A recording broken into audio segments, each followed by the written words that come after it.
Back to my vlog.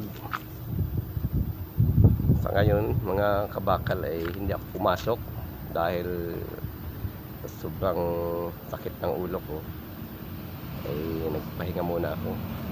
Dito ako ngayon sa aming opisina. Yan, dito pala yan sa Barangay Tuklong.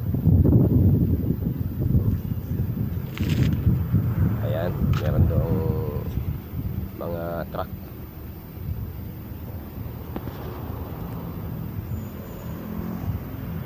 Ang aking bibidyo sa inyo o aking ipapakita ay itong mga table dito. Itong dalawang table na napakalaki. Ito. Bali kasi kabakal, itong table na to ay pagawa nito. Ito yung dito nilalagay yung mga ginagawang precast. Dito siya binubuhusan.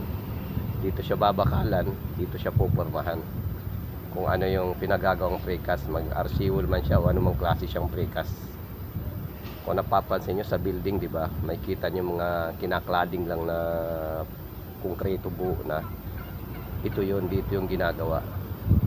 Bawat isang kumpanya o isang site ay nagpo-provide ng paggawaan ng precast, mga para sa concrete wall cladding. Ito pa yung isa kabakal. Ayan. Depende na sa laki ng precast na gagawin dito. Pwede ito latagan ng mga 4 na piraso o 5 piraso. Depende sa laki ng precast na ilalagay dito. Ayan, punta natin yung mga ginawa nila doon na ano, na manhole, precast manhole. Ito ay mga buo ng manhole.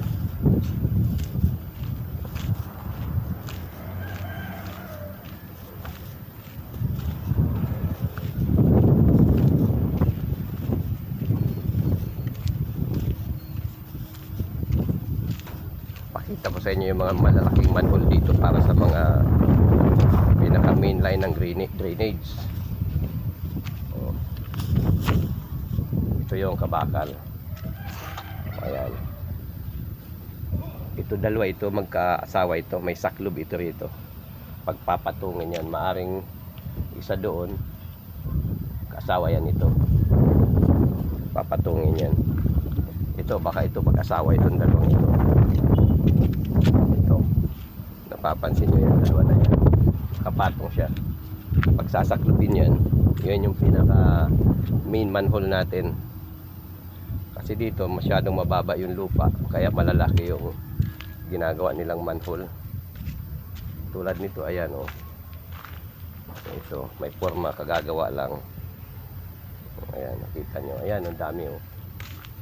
Dito yung ginagawa lahat na fabricated na ano, konkreto o precast na konkreto.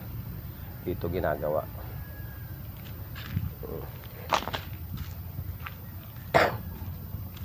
Dito naman sila naggagawa ng ano, ng latis. Ito yung paggawaan ng ano, nilalagay doon na bakal sa precast. Ito yung paggawaan, kumpleto sila dito. Ito yung dito ginagawa yung ano, bakal na tinatawag na latis. Steel latis. Dito yun. Dito kinakamada. Ayan o. Ito yun.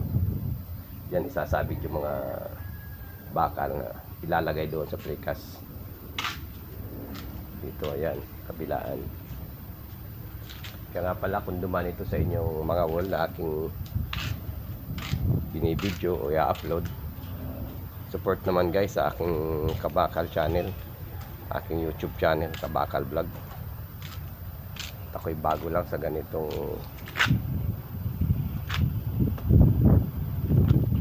pag-upload ng mga video.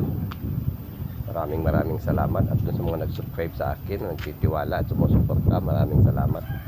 At ganoon din sa hindi sa at nanonood ng mga viewing ng videos natin, nagpapasalamat ako ng sobra. Maraming salamat. Ito, isang malaking compound din ito. Ayan. Hanggang dito na lamang mga kabakal, mga construction ng aking video.